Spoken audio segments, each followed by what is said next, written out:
Assalamualaikum warahmatullahi wabarakatuh. Halo, apa kabar teman-teman semua? Kita ketemu lagi nih di Jejak Jumat bersama Kampus Keuangan Keluarga.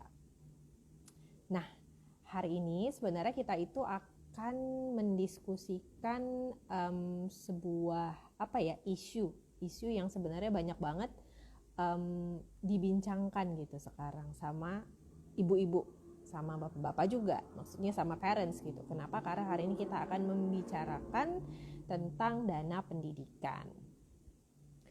Nggak hanya akan kita diskusi sedikit tentang dana pendidikan, tapi kita juga akan bantuin teman-teman yang ada di sini kalau teman-teman ingin dihitungkan dana pendidikannya gitu oleh kami. Jadi siapkan gear. Jadi siapkan dana berapa yang saat ini, dana sekolah saat ini. Siapkan juga berapa tahun lagi akan direalisasikan dana pendidikannya, dan juga mungkin nanti kita bisa sedikit diskusi tentang inflasi ya, kenaikan harganya. Oke, kita undang dulu deh Bu Kiki. Sebentar ya, tak undang dulu ya ke sini supaya ngobrol tentang dana pendidikan sama teman-teman. Gitu. Sebenarnya isunya hangat banget sih. Walaupun di Indonesia sebenarnya kalau kita ngomongin dana pendidikan itu biasanya tuh kayak deket-deket tengah tahun ya, karena biasa tengah tahun itu sudah mulai tahun ajaran baru. Cuman menurutku tuh jadi sebuah isu yang sebenarnya long lasting, panjang banget. Halo Kak, udah datang. Halo. Turun dikit Kak, turun dikit. Mundur dikit Kak. Iya, ini kayaknya Instagram itu kayak tampilan baru update gitu. Jadi sebenarnya agak beda ini. Sekarang tampilannya kayak lebih white gitu dia. Kok jadi biasanya kan iya.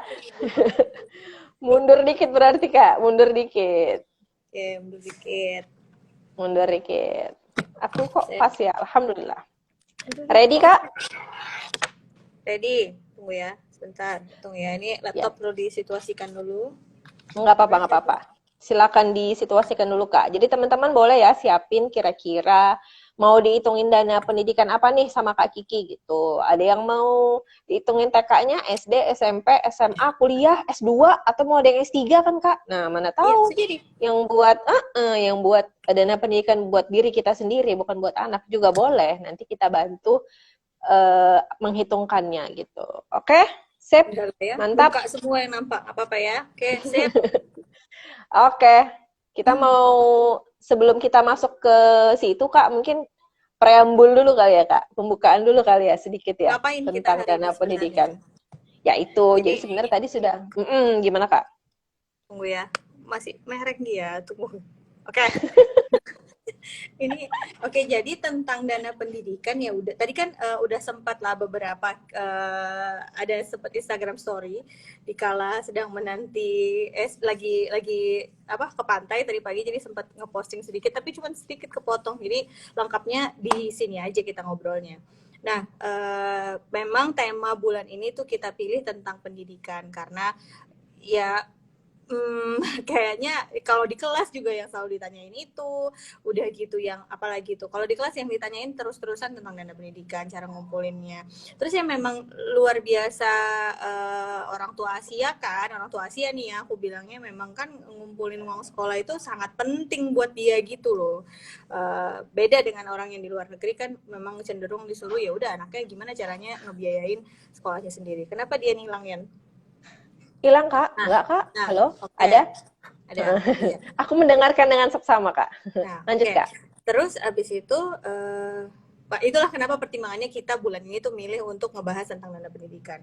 Dan ngitungnya itu sebenarnya jadi orang-orang kan cenderung tuh nggak ngerti gimana lah ya ini ngitungnya. Tahu ya tahu, dengar dari orang-orang ya uang sekolah itu mahal, tapi terus nggak tahu mau diapain gitu kan. Tahu mahal terus ngumpulinnya gimana, terus yang mau dikumpulin berapa gitu. Nah itulah yang paling sering aku dengar tuh ini Kak, biasanya tenang aja lah nanti ada rezekinya, atau nanti tunggu bonus uang sekolahnya segitu, nanti tunggu bonus tahun depan dari kantor gitu juga sering. Betul. Tuh soalnya nungguin uang dari sini gitu.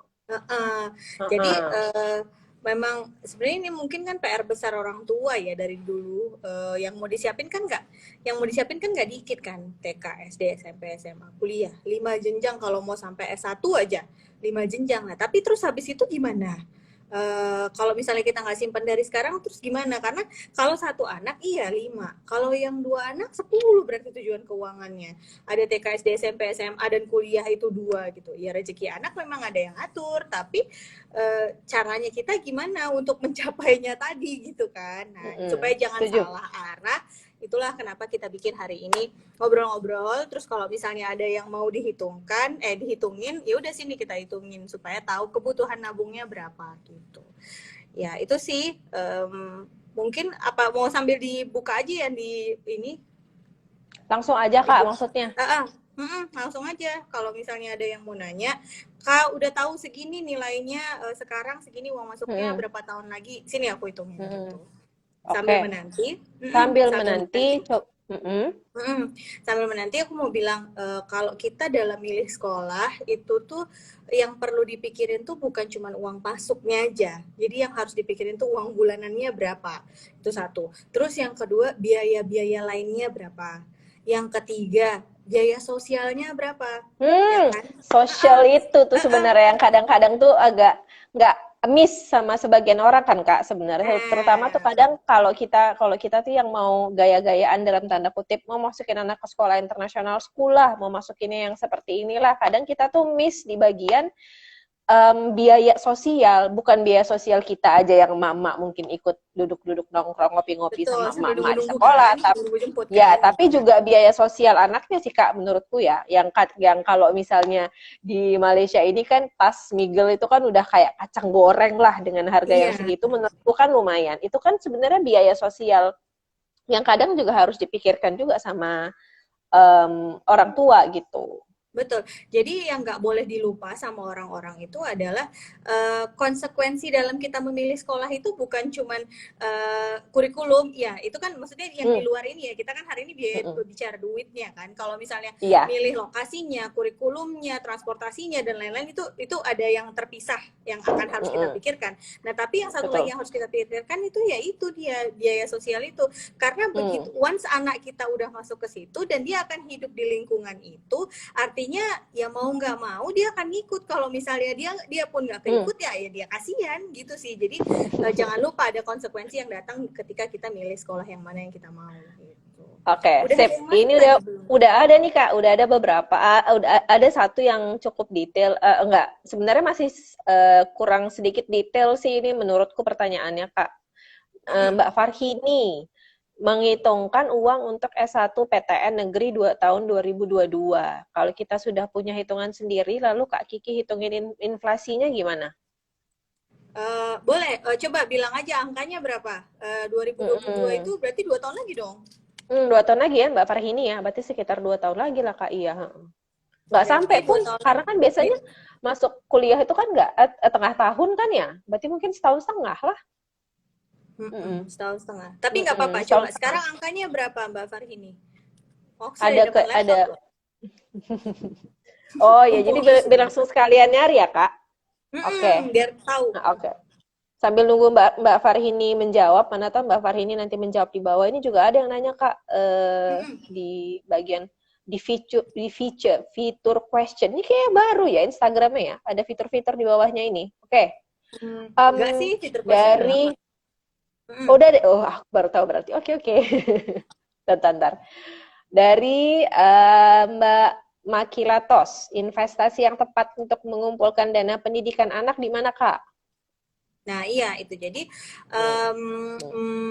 dalam menentukan tujuan keuangan, yang perlu kita tentukan dulu itu adalah tujuannya. Jadi tujuannya apa? Udah tahu nih, oh tujuannya dana pendidikan. Terus kapan? Harus jelas ini kalau dalam tujuan keuangan, harus jelas kapan, di mana, berapa. Jadi kita harus tahu dulu. Kalau Mbak Makilatus tadi bilang, udah tahu nih tujuannya dana pendidikan. Oke, berapa tahun lagi? Terus nilai sekarang berapa? Baru kita bisa tentukan kita mau pakai alat investasi apa nih gitu. Coba main-main ke postingan Instagram kampus keuangan keluarga 2 hari lalu apa 3 hari lalu, ada di situ cara menentukan investasi untuk dana pendidikan. Nah, di situ baru aku jelasin sedikit banyak tentang tujuan keuangan yang harus jelas dulu nih tahun kapan mau di-achieve-nya gitu. Baru bisa masuk, oh ini alat instrumen investasinya gitu.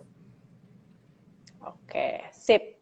Di Mbak Farah ini membalas nih Kak, belum punya angkanya malahan rencananya di UIN Cibiru Bandung. Nah, Kalau belum punya angkanya, aku ngitungnya apa? Mbak nanti kalau sulit belum Mbak. punya angkanya yang mau disimpan apa? Gitu. Oke, dia ya bingung kan? Oke, tapi ini oke Kan? kita Nah, jadi gini, melangkah ke gini, selanjutnya gimana? gini kalian yang mau nanya siapin dulu berapa biayanya sekarang. Kita nggak tanya biayanya nanti, berapa biayanya sekarang, berapa tahun lagi, nanti aku hitungin. Gitu. Oke, sip. Oke, tunggu. Oke, tapi ini ada nih satu lagi nih dari Mbak Rizka. Nih Kak, 12 tahun lagi. Lama. Tunggu. Biaya 12 tahun lagi biaya masuk untuk anaknya, mungkin untuk anaknya kuliah lah, mungkin kalau 12 tahun lagi Mbak Rizka kayaknya ya Iyalah, kan 100 nggak mungkin masuk juta. SD. Iya. 100 juta Kak. 100 juta 12 tahun lagi, tinggalnya di mana? Mbak Rizka di Malaysia. Oh, di Malaysia kita hitung 7%-an ya. Kalau misalnya mau kuliahnya di Malaysia, 7% inflasinya berarti yang harus dikumpulin itu 225 juta. Sekitar segitu kurang lebih. Jadi, 2 kali lipat ya? kan 12 tahun, masih lama Iya, kan? 2 kali lipat ya. Oke. 225 juta. Terus kalau misalnya mau mencari tempat, jadi karena ini kan jangka panjang. Kalau di atas 10 tahun boleh pakai instrumen investasi yang lebih banyak resikonya, karena yang lebih banyak resikonya returnnya lebih tinggi. Jadi aku itu bikin di sini asumsi returnnya sekitar 12%-an ya. Coba dicari nanti alat instrumen investasi apa yang bisa mengembalikan 12% selama 12 tahun. Bukan 12 tahun. 12% per tahun selama 12 tahun. 12 Jadi tahun. dengan rate of return yang 12%, yang harus disimpan per bulannya selama 12 tahun di tempat yang memiliki, di instrumen investasi yang memiliki return sebesar 12% adalah 700.000 aja per bulan. Gitu. Nih ya, kalau berinvestasi, catat ya Mbak Rizka tadi ya. Catat ya Mbak Rizka, ya, Mbak Rizka. Kalau berinvestasi 700.000 per bulan di tempat investasi yang 12% per tahun returnnya selama 12 tahun lamanya, maka 700.000. Tapi kalau mau nabung aja, itu yang dikeluarin 1.500.000. Gitu. 1.500.000. Berarti kurang lebih 2 kali lipat ya, Kak? Benar. Jadi tinggal pilih mau siapin 700.000 per bulan atau 1.500.000, yang mana nyamannya aja. Tapi kalau udah jangka panjang, carilah tempat yang ada pengembaliannya, returnnya, supaya uang kita nggak kegerus sama inflasi. Oke, Mbak Rizka, udah dicatat kan? 700.000 dan 1.500.000. Selamat berjuang. Kali 2, Kak. Karena anaknya 2. Kembar. Oke. Enggak. Beda berapa tahun ya Mbak Rizka ya? Pokoknya beda sedikit lah umur anaknya. Kalau nggak salah beda 2-3 kan tahun ketika gitu. Beda tahunnya nanti beda lagi kan jawabannya gitu. Betul. Oke, selanjutnya. Ini lebih ke nanya sih Kak. Jadi sih Mbak Mita ini instrumennya pakai deposito. Berarti kurang tepat ya Kak, karena deposito itu kan jangka pendek. Atau yang automatic rollover itu kah Kak? Apa itu Kak automatic rollover? Pintar. Memang deposito untuk tujuan jangka pendek. Jadi kalau memang tujuannya jangka panjang ya jangan masuk di situ. Tapi kalau memang anaknya nanti misalnya ini buat masuk SD yang tinggal 2 tahun lagi, ya udah berarti nggak apa-apa pakai deposito gitu. Jadi makanya aku tadi tekankan sekali, tujuan keuangan, tujuannya apapun harus punya tujuan yang jelas, angka yang jelas sekarang berapa dan berapa tahun lagi mau dicapai. Baru kita bisa ngomongin metode investasinya. Kita nggak bisa ngomongin saya mau investasi pakai ini tanpa jelas tujuannya mau kemana. Saya mau investasinya pakai apa ya Mbak? Lah kalau angkanya aja kita nggak tahu berapa, ya kan? Yang kayak gitu. Jadi silakan kalau masih ada lagi yang mau ditanya tentang kalau masih ada yang mau dihitungin. Nggak ada yang nyuruh main Tuh. saham, Mbak Mita. Aku nggak berani main saham, kata dia. Saham itu bukan untuk dimain-mainin. Saham itu adalah instrumen investasi. Sama kalau misalnya beli emas, ya udah beli emasnya, kan diam kan kita habis itu beli sahamnya, ya udah beli saham kayak gitu. Nah, Kak, nggak apa-apa. Nah, itu makanya harus disesuaikan kembali. Aku masih jawabin Mbak Mita ya. Walau itu high Iya, return, tapi aku bukan risk taker. Doesn't matter, nggak apa-apa. Kalau memang kita bukan berada di profile yang risk yang high risk begitu. taker, dan ya udah nggak apa-apa. Mau nabung aja juga boleh, mau pakai deposito aja juga boleh. Tapi apa resikonya? Resikonya adalah kita mengejar ketertinggalannya jauh lebih besar. Jadi instead of misalnya kayak Mbak siapa tadi? Mbak Bariska Rizka tadi ya, menyimpan Bariska. 1 juta, menyimpan 700.000 per bulannya, artinya harus nyimpannya 1.500.000 untuk satu orang anak, untuk satu tujuan keuangan gitu. Gitu. Oke, siap. Tadi kayaknya Mbak Ita ada nanya deh Kak, tunggu ya Kak. Oke, anak saya rencana kuliah tahun 2034. Biaya 2034 2034 lama berarti ya. berapa? 2034 kurangin Masih kecil. 2020. Lebih Oke, kecil dari 14 Akila, tahun lagi. anaknya Mbak Ita. Oke. Mm-mm. Biaya UKT. UKT itu apa? Biaya masuk kali ya? Salah satu universitas di Bandung itu 37,5 juta. Mm-mm. Hmm. Oke. Ya Udah udah ya, itu aja Kak. 37.500.000, waktunya masih 14 tahun lagi. Indonesia termasuk highest ini ya, inflation rate di dalam dana pendidikan. Jadi aku taruh 15% ya Mbak Ita. Jangan sedih ya. Oke. Jadi 37.500 itu 14 tahun lagi angkanya adalah 265 juta, kurang lebih ya. 265 juta. Dengan rate of return, aku tetap samain karena tadi jangka panjang, Mbak Ita harus cari rate of return yang 12%-an. Kalau nggak nemu, ya udah 10%, nanti cari. Tapi dapatlah kalau 12% setahun mah dapat, insya Allah ya. Nah, investment termnya selama 1 bulan sekali ya, jadi monthly ya. Nah, itu yang harus disimpan adalah 614.000 atau 615.000. Genepin jadi 620.000 juga nggak apa-apa per bulannya. Kalau Kalau kalau nabung nggak mau, berapa? Kalau nabung 1.579, 1.580.000. Jadi kelihatan kan Mbak Rizka tadi 12 tahun, tahun 12 dengan tahun. 7%. 12 tahun dengan 7% dengan angka yang segitu gedenya. Dengan Beda. angka nominal dia awalnya kan 100 juta kan. Nah, sementara Mbak Ita itu bergerak dari 37 juta. Jadi beda kan menyekolahkan anak di Malaysia dengan menyekolahkan anak di Indonesia. Yang satu 15%, Ya udah, yang satu sekolah di 7%. Malaysia aja. Nggak gitu juga. Nggak gitu juga ya, nggak gitu juga sih sebenarnya. Bener-bener. Tapi emang ya gimana Kak, dari zaman dulu, dari zaman aku dulu dan Bang Memang Doli lebih waktu murah kuliah kuliahnya. kan memang kuliah di Betul. sini kebetulan sih memang lebih murah dibandingkan di Lebih murah, Indonesia pada betul. waktu zaman kami. Nggak pas zaman nanti kita lihatlah mungkin mana tahu lebih murah juga ya. Oke, lanjut ya Kak. Dari Mbak Dian Sahreza, Kak, kalau investasinya 700.000 tadi itu misalnya saham. Jadi kita beli saham seharga 700.000 ya Kak, setiap bulan Per selama bulan, 12 iya. tahun.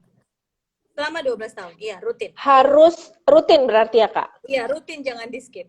Jadi kalau misalnya waktu kala itu mahal, belinya 700.000, ya nggak apa-apa, beli aja 700.000. Nanti bulan depannya mungkin kita dapat yang lebih murah 700.000. Ya sama aja lah kayak kita beli emas kan. Misalnya bulan ini kita dapatnya cuma 5 gram, nanti bulan depan dapatnya 1 gram, janganlah 1 gram ya, 5 gram, terus habis itu satunya dapat 4 gram gitu. Ya nggak apa-apa gitu. Gitu. Oke. Intinya harus rutin ya Kak. Intinya mah harus rutin begitu. dan disiplin gitu. Dan disiplin. Oke, siap, bentar. Ini susah banget lah aku nge-scrollnya, tunggu ya. Kenapa dia Coba ya. gak mau? Dulu lawak-lawak ini kita ya. Tunggu ya, gengs. Ini aku nge-scroll komen agak susah ini. Sebentar tadi Mbak.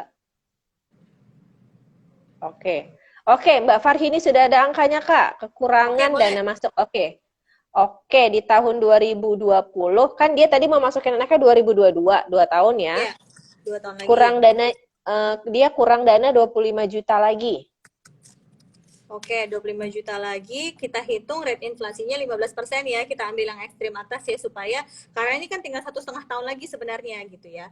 15%, 25 juta berarti itu nanti 2 tahun lagi waktu mau masuk itu biayanya 33 juta. 33 juta yang harus dikumpulin selama 2 tahun lagi. Nah, kalau 2 tahun lagi udah jangka pendek, jadi nabung aja, jangan diresikukan lagi kemana-mana. Kalau memang masih mau masuk deposito, silahkan, tapi ambil yang jangan lebih panjang daripada 2 tahun, yang kayak gitu. Jadi, kalau misalnya sekarang deposito punya return 3%, anggap aja 3% udah dipotong pajak ya. Ya berarti sebulannya 1.338.000. 1.338, ya 1.350.000 lah kalau mau ngumpulin setiap bulannya selama 2 tahun. Tapi kalau misalnya mau nabung, gimana Mbak, berapa? 1.377. Nah, jadi nggak beda banyak kan. Nah, ini yang membuktikan kenapa kalau jangka pendek kita itu memang nabung aja nggak apa-apa gitu. Jadi 1-3 tahun itu nggak apa-apa nabung aja. Beda, difference-nya sangat sedikit. Bahkan kalau 1-5 tahun pun memang bedanya nggak terlalu banyak, tapi ya gap-nya itu udah cukup gitu buat kita bisa bikin tujuan yang lain. Jadi sayang kan, makanya 1-2 tahun dan nabung aja Mbak, nggak apa-apa. 1,3-an setiap bulannya. Kalau mau aman 1,4. Oke, sip.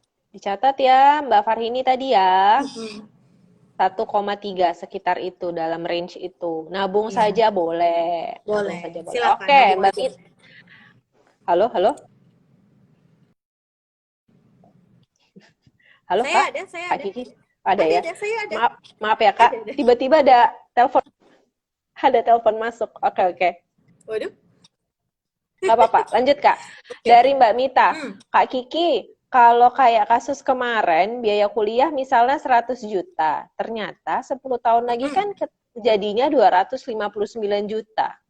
Terus per bulan nabung berapa, Kak, untuk tabungan biasa? 100 juta 10 tahun lagi. 100 juta jadinya 10 tahun lagi jadinya berapa? Bukan. 259 juta. Yang ini hitungan Bariska tadi kayaknya ya. Oh, enggak ya? Hitungannya Bariska tadi itu di Indonesia, di Malaysia, makanya masuk inflasinya 7%. Karena di Malaysia itu inflasi pendidikan cuma 5-7% gitu. Jadi kita sekarang kalau mau ngitung kalau mau ngitung lanjut, inflasi itu memang harus ikut, kita tahu di mana mau sekolahnya gitu. Begitu. Per bulan nabung berapa, Kak, untuk tabung? Oke, kalau misalnya ini kayaknya aku agak bingung sih, tapi mungkin maksudnya kalau sekarang 100 juta, nanti 10 tahun lagi jadinya 259 juta. Per bulan nabungnya berapa, Kak, untuk nabung biasa? Kakak hitungin aja lah, Kak. Ya dibagi aja kalau kayak gitu, 259 juta dibagi dengan 10 tahun. Jadi kan dapat per bulannya berapa. Sesimpel itu sih. Juga ya. Kalau cuma mau tahu nabung, tinggal dibagi aja berapa tahun lagi bagi 12, berarti gitu. Yang penting kita udah tahu nilai masa datangnya berapa supaya nggak salah kan nyimpennya. Ya, nilai sekarangnya. Oh iya, nilai masa datang ya. Aduh, aku udah mulai. Halo, Kak. Putus-putus, Kak? Enggak, Kakak oke kok. Oh enggak. Oh ya udah. Ya udah ya nggak apa-apa, next saja. Yang pertama. Lanjut ya. Lanjut, Kak, dari Mbak Fani Uni. Oke, anaknya mau kuliah tahun 2033. 2033 kurang 2020. 13 tahun. 13 tahun. Oke. Uang kuliahnya 800 juta, Kak. Di mana kuliahnya? Di Indonesia kayaknya ya, Mbak Fani nggak menulis, tapi mungkin kita asumsikan di Indonesia kali ya, Kak. Teman-teman kalau misalnya ada request di negara mana gitu, mungkin bisa dikasih tahu kali ya. Kalau nggak ada, kami asumsikan di Indonesia ya.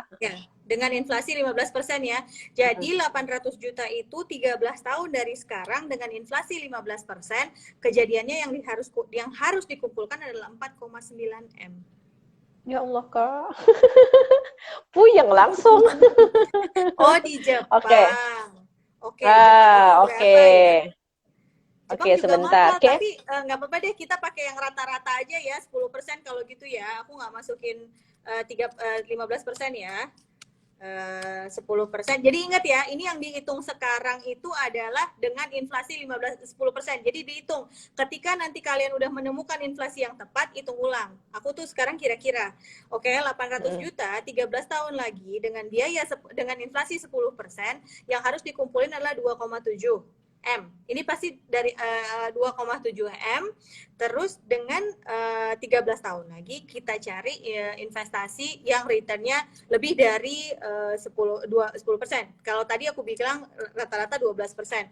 Sebenarnya kalau untuk yang jangka panjang seperti ini itu masih bisa dicari yang 20%-an returnnya. Tapi nggak apa-apa, kita kan ngitungnya worst case scenario. Kalau misalnya nggak dapatnya cuma 12%-an per tahun, maka sebulan itu yang dikumpulin 7.400.000 gitu.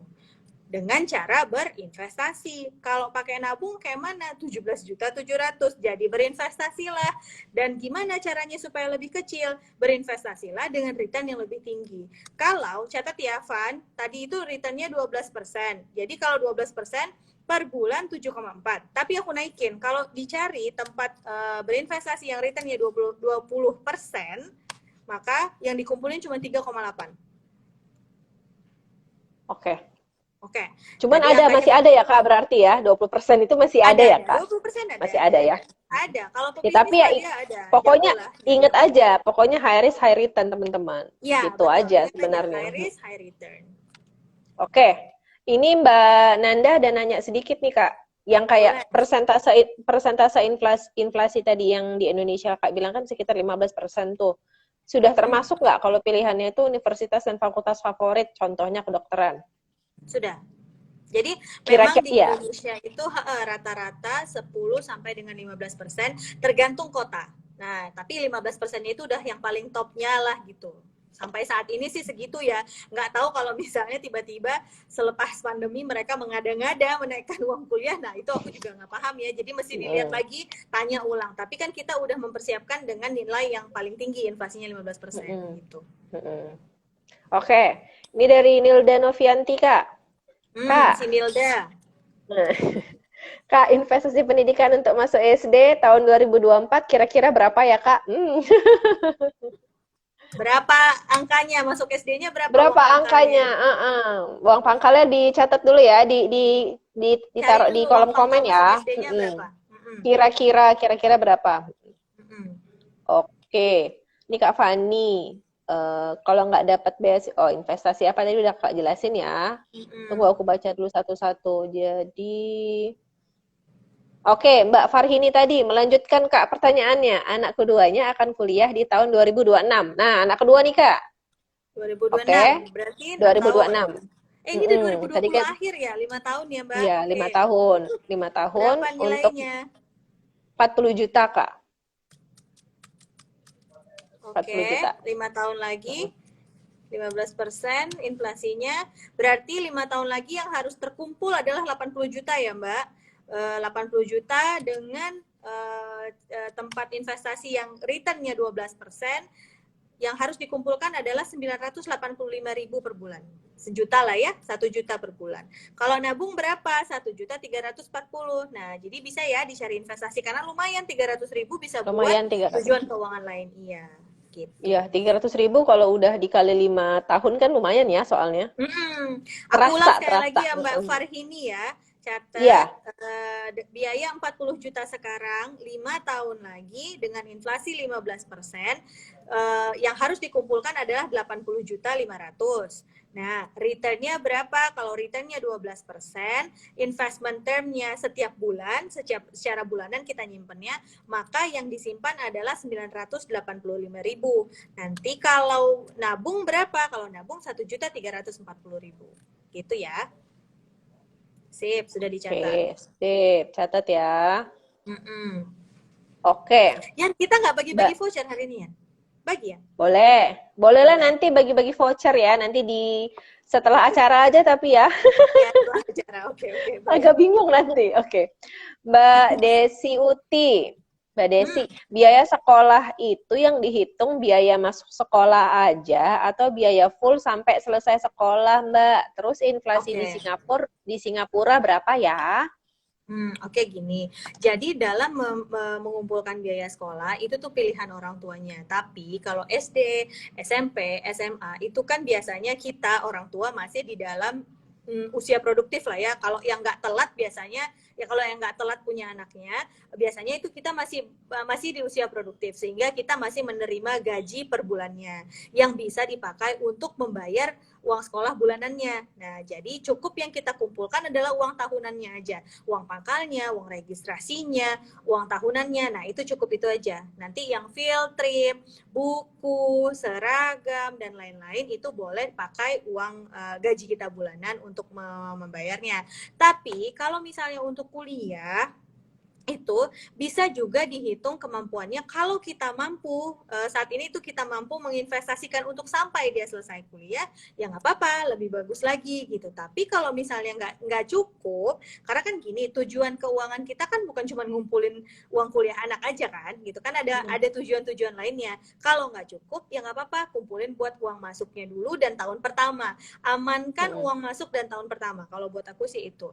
Nanti kalau ada yang mau mengamankan uang masuk dan tahun kedua juga boleh. Nanti tahun ketiga, tahun keempat kita suruh dia cari beasiswa ya, gitu. Kalau misalnya terlalu berat, karena kan ada yang mau disekolahin bukan satu, itu pertama. Yang mau dicapai bukan cuma uang kuliahnya doang, ada STK, SD, SMP tadi. Terus kita kan juga punya tujuan-tujuan keuangan lainnya, gitu. Sip. Terus tadi dia nanya sedikit Kak, ada informasi untuk inflasi yang di Singapura nggak Kak? Singapura aku nggak punya. Coba ada warga Singapura yang hadir nggak? Silahkan, Kalau ada silahkan warga share. Singapura, atau Kak mungkin bisa ngasih tahu Kak gimana cara nyari inflasinya. Nah, gitu.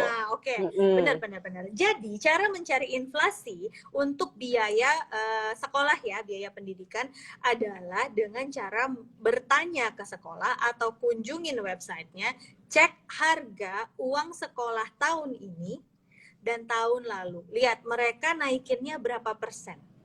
Nah, biasanya kalau setahun 2 tahun tuh suka nggak kelihatan, karena ada tipe di beberapa negara ada yang naikin uang sekolah tuh per 2 tahun, ada yang per 3 tahun. Nah, jadi tarik Betul. sebanyak mungkin data yang bisa kita tarik untuk sekolah itu di negara itu, nanti dirata-ratain kenaikannya berapa sih setiap tahunnya gitu. Kalau kita udah dapat ternyata kenaikannya setiap tahunnya 7%, berarti inflasinya 7% gitu. Nah, jadi itu memang PR ya buat orang tua. Nggak ada yang mudah semudah kayak mau nanya, Kak, berapa sih gitu. Nggak tahu, karena aku nggak punya niat, dan aku nggak punya niat untuk menyekolahkan anak ke Singapura, sehingga aku tidak bertanya di sana berapa kenaikan uangnya gitu. Yang kulakukan adalah yang mau kukerjakan. Oh, saya mau menyekolahkan anak misalnya di negara ini. Jadi ya yang dicari ya di negara itu gitu. Makanya aku bilang, financial planning itu nggak pernah ada seragamnya, nggak pernah ada maksudnya nggak pernah ada patokannya harus segini, bahwa inflasi akan segini, bahwa return akan segini, nggak gitu, karena setiap orang maunya beda dan uangnya juga beda gitu. Betul. Semoga Oke. tercerahkan. Semoga menjawab ya Selamat Mbak. mencari. Iya. Ini Mbak, aduh turun lagi dia, tunggu. Ini Mbak Risma. Dia kuliah di Indonesia kedokteran. Nah, 4,9 M itu bagusnya diinvestasikan dalam bentuk apa ya, Kak? Siapa 4,9 M? Yang tadi kali ya, yang tadi kan kita Fani, ada tuh yang tadi tadi kita kan dia mau ke ngitung. Jepang. Ke Jepang, Dan Mbak, tadi Mbak. kalau kedokteran, aku nggak tahu berapa biaya masuk kedokteran. Kedokteran mana nih? FKUI, FKUSU beda loh uang sekolahnya. Iya juga. Iya kan? Itu jelas, satu di Jakarta, satu di Medan. Terus ada lagi FK Unri, FK Unsiah, FK ada yang lain. Itu beda-beda uang sekolahnya. Jadi harus cari tahu dulu berapa angkanya, baru datang ke sini dan tanya gitu. Kalau nggak, aku nggak bisa ngitung. Oke, Mbak Farhi ini nanya lagi nih, Kak. Kak, bocorin dong, Kak, kalau yang investasi yang returnnya 20% itu kayak gimana? Itu bisa ada di, yang pasti saham. Kalau itu udah jelas ya, itu yang aku sudah pernah lihat sendiri dan membuktikan. Yang kedua, kalau ini yang jagoan sih, apa namanya, pebisnis yang jagoan, mungkin dia bisa mencari lahan-lahan investasi yang kayak di sektor real, kayak ternak, ternak, terus habis itu apa ya, ladang yang kayak gitu itu kan tinggi sebenarnya returnnya gitu. Cuman ya pengetahuannya harus ada kan. Atau buka warung, atau misalnya kayak investasi di warung orang, atau bisa ke macam-macam sih. Tapi itu memang harus dicari sendiri. Yang aku sudah pernah membuktikan adalah memang di saham. Oke. Lanjut ya, Kak. Boleh. Aku sambil nyatetin nama-nama yang nanya soalnya. Mbak Vega Mazona. Anak saya kuliah, oke. Oke, 2, Kak. Anaknya 2. Satu mau kuliah tahun 2033. 2033. Oke. Biaya kuliahnya 200 juta sekarang Berapa? di Indonesia. 200 juta. 200 juta 13 tahun dari sekarang dengan inflasi 15% adalah 1,2 M. Kalau returnnya tetap kita pakai 12%, maka sebulannya itu 3,3 juta harus diinvestasikan. Kalau mau menabung saja 7,8. Jadi silahkan cari investasi yang 12%. Kalau nggak mau nabung 7,8 juta. Satu anak. Tambah lagi, Kak. Tambah lagi, Kak. Anak Anaknya kedua. satu lagi. Udah dicatat anak ya, kedua Mbak siapa tahun tadi itu yang nanya? Mbak Vega Mazona. Lagi ya. Oke, yang kedua. Anaknya kuliah tahun 2037. Panjang perjalanan Mbak ini masih 17 tahun lagi. 200 juta 17 tahun lagi adalah 2,1 M dengan inflasi 15%. Kita bisa pastinya. Nah, kalau returnnya 12%, berarti itu bisa investasinya per bulan adalah 3,2 juta. Kalau mau nabung 10 juta. Mbak Vega, siapa yang nanya? Mbak Vega? Mbak Mega Mazona. Nah, Mbak Vega Mega, Mazona. kalau Vega, Kak Vega. Vega. Kalau sampai dengan 17 tahun lagi, aku sarankan coba dicari lagi. Karena ini kan udah mendekati 20 tahun ya, masih lebih lama lagi gitu. Nah, coba cari return yang lebih besar lagi, yang kayak aku anjurin ke Fani tadi. Kalau bisa dapat 18% atau 20% lebih baik, karena jadi nabungnya lebih sedikit. Jadi yang diinvestasiin lebih sedikit. Kalau Mbak Vega dapat yang 20% returnnya, itu bisa cuma nyimpan 1,2 juta loh sebulan. Gitu. Jadi coba belajar dulu tentang investasi ya, baru nanti masuk ke jeburin diri ke si investasinya yang segitu gedenya, karena ya itu tadi high risk, high return, dan sesuaikan dengan profile risknya kita gitu. Saranku sih begitu. Oke, sip. Oke, lanjut ya Kak. Ini sebentar ya, ini Ibu host agak sulit scroll. Cobalah aku baca ya, aku sambil baca. Mbak Arisma Maharani 06 tadi yang nanyain kuliah kedokteran yang 4,9 M tadi, dia itu mungkin dia bilang di bawah itu 13 tahun lagi, Kak. Berarti mungkin 13 tahun lagi harganya 4,9 juta, terus 4,9 M. Terus tadi pertanyaannya adalah investasinya dalam bentuk apa gitu loh, Kak. Ya kalau itu tadi aku bilang kan investasinya harus cari, kalau nggak sektor real ya ke investasi saham. Yang 20% tadi itu ya? Iya, betul. Yang dapat 20% dan di atas 20% ya saham sih memang. Nah, itu ya Mbak Risma ya, udah dijawab Kakak Kiki ya. Oke, sip. Tadi ada yang jawab nih Kak, sebenarnya kurang lebih itu inflasi pendidikan di Singapura sekitar 2% nih kata teman-teman yang di Singapura. Manis bagus banget ya, tuh 2%. Cuman uang sekolahnya mahal kalau Singapura. Mahal. Secara currency juga mahal. Jadi ya nggak apa-apa sih, tapi maksudnya kan 2% gitu ya. Kalau mau sekolahin silakan. High risk, high return, high modal juga ya. Harusnya kalau udah high risk, high return yang disimpan jadinya low capital harusnya. Bukan high cap. Jadi low risk, high risk, high return, low cap. Kalau low risk, low return itu yang jadi high cap gitu. High cap, lebih banyak. Tadi Mbak Risma nanya lagi itu pertanyaan. Nanya lagi nih Kak, ada Kak. Tunggu ada yang nawarin tabungan dana yang nawarin pendidikan, tabungan dana pendidikan. Efektif nggak tabungan dana pendidikan itu, Kak? Nah, itu dia aku bilang tadi. Efektif enggaknya suatu instrumen investasi, yang harus dilihat adalah tujuannya, jangka waktunya gitu, inflasinya. Jadi ketika ditanya ya efektif atau enggak atau tidak, aku nggak bisa menjawab. Karena apa? Karena aku nggak tahu tujuan keuangannya apa gitu. Jadi kalau misalnya nanti dibilang jangka panjang, ya udah jelas nggak efektif dong. Karena judulnya aja tabungan, returnnya berapa? Cuman kalau returnnya kecil, artinya itu buat jangka pendek gitu. Berarti kalau misalnya nabung kuliah yang kayak kakak bilang tadi mau 15 tahun lagi lah, 10 tahun lagi lah, kalau pakai dana pendidikan berarti sebenarnya kurang efektif ya Kak? Betul. Kesimpulannya. Kira-kira begitu ya? Oke. Betul. Kak Fani nanya lagi nih, jadi nabung per bulan yang investasi saham juga tetap atau saham aja semuanya? Itu dikembalikan kepada risk profile kita masing-masing. Pertama ya kan, kalau kita Mm-mm. memang high risk taker dan aku tahu ini orangnya adalah high risk taker, masuk aja ke Kak saham. Fani. Tapi kalau Mm-mm. memang kita ngerasa belum yakin nih kalau semuanya mau di situ, ya udah nggak apa-apa, 50-50. Artinya nanti hitungannya beda lagi. Kalau setengah mau Mm-mm. di saham, setengah mau kita pakai tabungan, atau setengah mau pakai obligasi, nah itu bisa setengah-setengah bisa. Tapi nanti kita hitungnya, makanya besok jangan lupa masuk kelas ya. Nah ada hitungannya gitu. Oh iya, Oke. ini tuh pelajaran ini ada di kelas langkah, yaitu kelas tahap kedua dari rangkaian 3 kelas yang ada di kampus keuangan keluarga. Kampus keuangan keluarga itu kelasnya 1, aku sambil jualan, kelas tapak itu kelas dasar. Jadi kita belajar benar-benar basic, benar-benar dasar tentang financial planning. Nah, yang di kelas langkah itu baru masuk ke hitung-hitungan mengenai tujuan keuangan, investasi, semua ada di situ. Nah, yang ketiga itu adalah kelas cipta. Kelas cipta itu kita ngapain di kelas cipta? Kita belajar tentang wealth management dan dana pensiun. Gitu. Jadi, kalau yang datang hari ini masih ini kan cuma dihitungin tentang dana pendidikan, begitu kan nggak bisa diganti-ganti lagi asumsinya kan, sesuai dengan kemampuan kita.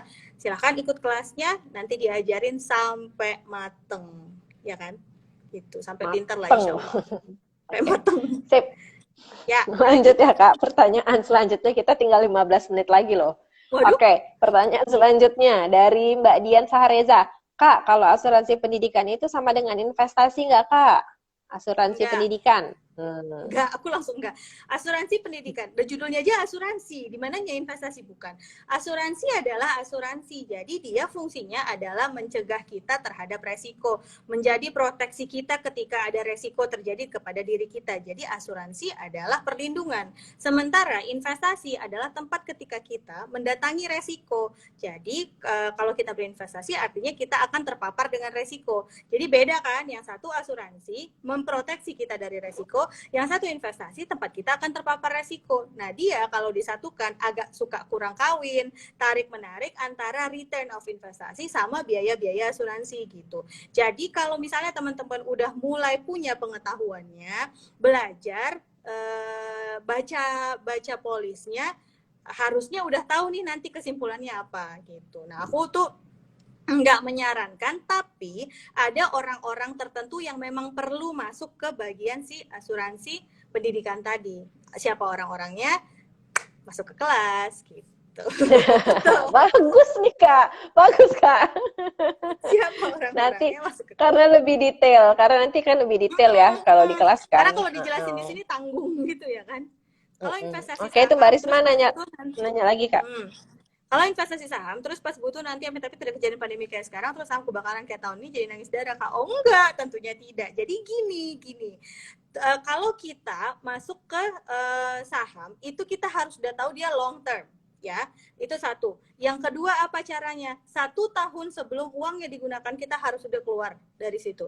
Jadi investasi jenis apapun, ketika 1 tahun lagi uangnya, 1 tahun sebelum uangnya diperlukan, kita udah harus keluar dari situ. Karena ketika tinggal 1 tahun lagi, kita udah nggak boleh lagi dengan resiko. Bahkan ada perencana-perencana keuangan lainnya yang menurut aku juga sepaham, 3 tahun sebelumnya udah keluar gitu. Jadi kalau misalnya 3 tahun udah tercapai di angkanya, misalnya udah tinggal 3 tahun lagi mau kuliahnya, udah uangnya dikeluarin, simpan ke tabungan. Jadi jangan lagi diresikokan. Itu yang kedua. Terus kapan keluarnya lagi? Kalau uangnya udah sampai, kalau targetnya udah nyampe, nggak ada cerita serakah. Jadi kalau udah sampai misalnya tujuannya 1M, ternyata masih 5 tahun lagi nih, tapi uangnya udah nyampe di saham tadi 1M, keluar masukkan ke tempat yang lebih tidak beresiko gitu. Supaya nggak buntung lah Iya, ceritanya, ya supaya kan? kita Karena nggak kita perlu nggak tahu. nangis darah dengan kebakaran di sana dan di sini gitu. Oke, sip. Ada Gimana yang mau Kak? tanya lagi teman-teman? Mas kayaknya belum. Tadi sih kayaknya insya Allah nggak ada yang ke skip ya. Kalau misalnya ada yang ke skip teman-teman nanti tolong Di up tolong, di di up. up lagi atau ditanyakan lagi ke bawah ya. Takutnya nanti ada yang ke skip. Sambil nunggu yang lain kan Kak. Mm-mm. Em, Apalagi ya Kak yang bisa kita kupas tentang dana pendidikan sebenarnya?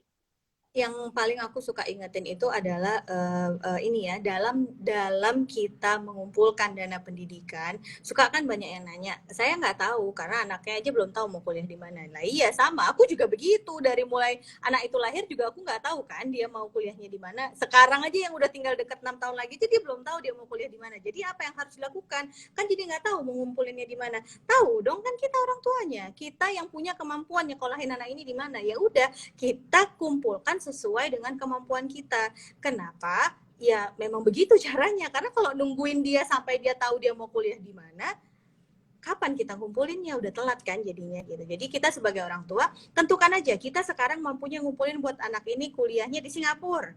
Kita mampu buat nguliahin anak ini ternyata masih di Indonesia gitu misalnya. Ya udah nggak apa-apa. Kalau misalnya ada yang mau nyekolahin nanti di Australia, saya mampu kok nyiapin buat yang di Australia dan ya udah kumpulin buat yang di Australia gitu. Kalau ada perubahan di tengah jalan nggak apa-apa, kita kan bisa bikin amandemen, Cela. Kita bisa review terus kita bisa Amandemen. amend sesuai dengan kemampuan kita. Mbak Riri itu nge-WhatsApp aku ya. Kalau nge-WhatsApp, kalau aku buka WhatsApp nanti Instagram live-nya mati, Mbak. Jadi mungkin bisa ditanyain di sini aja kali ya, Mbak. Nggak apa-apa, di-copy aja satu-satu. Soalnya kalau aku masuk ke WhatsApp Iya, mati nanti. nanti dah. Ke pause nanti live-nya. Tuh kan. Nah, oke. Kak Van, jadi Mbak Riri tolong di Udah sini aja jangan-jangan. kali ya, Mbak. Jangan-jangan. Oke. Silakan.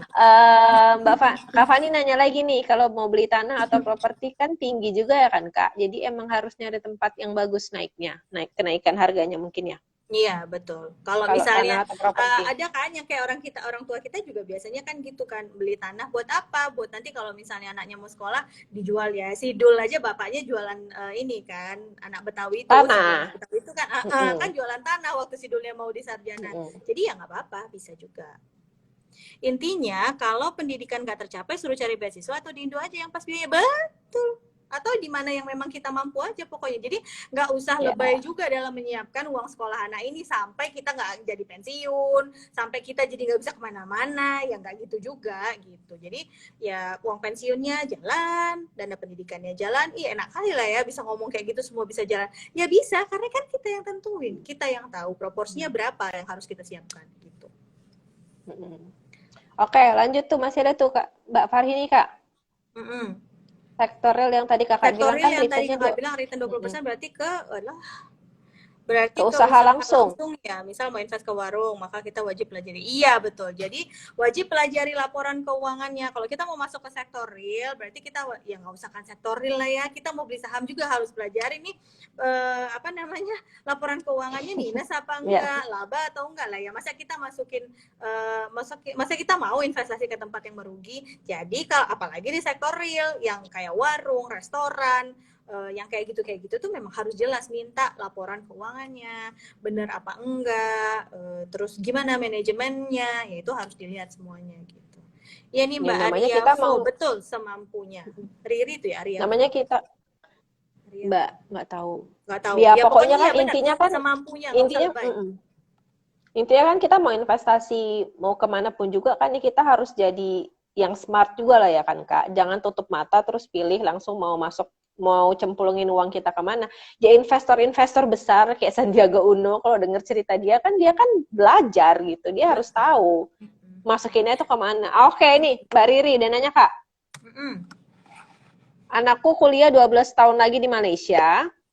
Oke. Oke. Dananya tahun ini kurang lebih 238 juta. Terus, tapi 238 juta. Bentar Kak, tapi dia sudah punya deposito 150 juta. Jadi berapa lagi ya kan Kak yang mesti ditambahin top up berapa gitu? Oke, aku hitung gini dulu ya. 238 juta, 12 tahun lagi dengan nilai inflasi 7%. Itu yang harus dikumpulkan adalah 536 juta. Ya, dengan return 12% per tahun, karena ini kan jangka panjang. Dengan return 12% per tahun, yang disimpan itu 1,7 juta per bulan. kalau dengan berinvestasi, dengan menabung 3,7 per bulan. Nah, karena dia udah punya uangnya sekitar 150 juta, nah itu hitungannya ada di kelas cipta. Karena apa? Karena dia Oke. udah masuk lagi level berikutnya, bahwa ini saya udah Wealth ada uang management ya? ini nih gitu. Saya udah Mm-mm. ada uang ini, sehingga nanti dia akan mempengaruhi uang ini tuh mau dimasukin apa enggak. Apakah uang ini mau simpan di deposito? Apakah uang ini nanti mau ikut diinvestasikan yang 12%? Nah, itu perhitungannya sudah perhitungan yang Lebih kompleks ya? level berikutnya lagi gitu. Jadi nanti kita Mm-mm. belajarnya di si kelas cipta. Kalau yang sekarang kita fokus sama ini aja. Jadi tapi kalau misalnya kalau sekarang aja nih yang uang depositonya dianggap mau kalau misalnya gimana ya? Kalau dianggap sekarang 238 juta, kita kurangin dengan 150 juta tadi kan. Misalnya gitu ya. Jadi nah, itu kan berarti yang mau dikumpulin sebenarnya 88 juta, yang mana adalah 12 tahun lagi jadi 198 juta. Jadi per bulannya nyimpen berapa? 600-an gitu. Tapi itu detailnya nanti kita ngitung di tempat yang lain ya, Mbak. Aku nggak ngitungin di sini. Karena hitungannya ribet. Mbak Farhi ini masih penasaran nih Kak, kalau yang untuk sektor real tadi, yang kalau investasi yang sektor real tadi itu berapa tahun ke belakang data yang harus kita cek ya Kak? 7 deh. Kalau bisa dapat 5 atau 7 tahun deh ke belakang gitu. Berarti kalau misalnya ke tempat-tempat usaha yang kayak baru 2-3 tahun itu berarti cukup jangan dulu ya Kak, yang usaha-usaha baru gitu berarti jangan kita masukkan investasi kita ke situ kah berarti sebaiknya? Kalau buat jangka, ya itu dia tergantung. Kalau aku sih enggak ya, kalau aku sih enggak prefer ya, karena dalam memilih, enggak usah kan investasi sektor real, dalam memilih kayak reksadana aja, aku tuh secerewet 10 tahun ke belakang gitu. Padahal itu kan udah yang mengelola udah orang-orang profesional ya gitu. Tapi kalau apalagi usaha yang baru 2-3 tahun kan. Kalau mau boleh coba, tapi ya jangan semua uangnya di situ. Kan selalu ya high risk lagi ya, lebih high risk ya. Nanti jadi lebih high risk lagi. Oke, Mbak Mbak Ines nih. Kapan-kapan buka kelas baca laporan keuangan dong, biar mama-mama yang mau sudah sekolahin anak ini bisa prepare. Yang jadi kami di CFP nggak belajar baca laporan keuangan. Jadi itu aku kemampuannya adalah kemampuan pribadi, bukan secara profesional. Tapi aku punya orang profesional yang bisa disuruh ngajar buat baca laporan keuangan. Nanti kita tanya orangnya ya, mau apa enggak ya. Kalau orangnya mau, bagus tuh ya. Kak.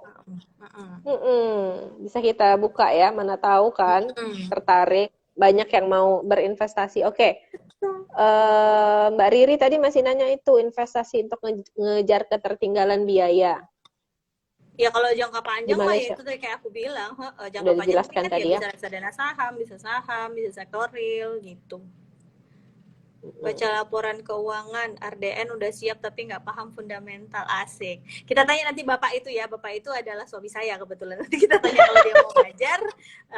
Karena memang kerjaan hari-hari ya. Perusahaan keluarga lama-lama memang. Iya juga ya. Oke. Jam berapa sih sekarang? Oh, 7 menit lagi, Kak. 12.53. Iya, 7 menit lagi. Nggak kerasa ya, ternyata. Kita simpulkan dari percakapan iya, kita ternyata nggak kerasa. Mungkin nanti kita bisa buka seri selanjutnya kali ya, menghitung dana yang lain mungkin atau apa gitu. Nanti bisa kalau teman-teman online aku penting sakit kepala. Kalau teman-teman ada ide. Jadi ya, kita ada kelas apa lagi Yan? Coba lah Yan, mumpung 7 menit lagi. Oke ya. Pertanyaan udah nggak ada kan?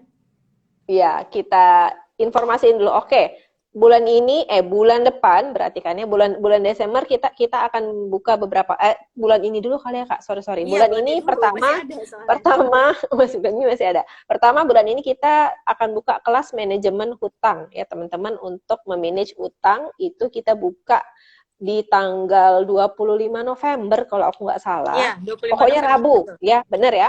25 November Rabu sore kita akan ngomongin tentang manajemen hutang detail sama Kak Kiki via Zoom. Hari Rabu sore biayanya 49.000 saja. Pendaftarannya kemana Mbak Dian? Pendaftarannya bisa langsung ke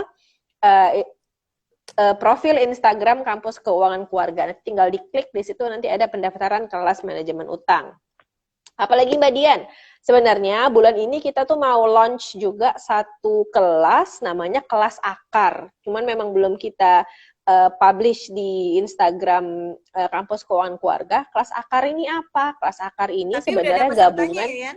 Udah ada satu orang. Hmm. Jadi kelas akar ini adalah kelas gabungan basic, intermediate, dan advance. Jadi 3 kelas, kelas tapak, kelas langkah, kelas cipta. Jadi kelas yang tiga langkah itu, tiga apa namanya sih, 3 tingkat itu kita gabungkan jadi satu namanya, kita gabungkan jadi satu namanya kelas akar. Kelas akar ini sifatnya private.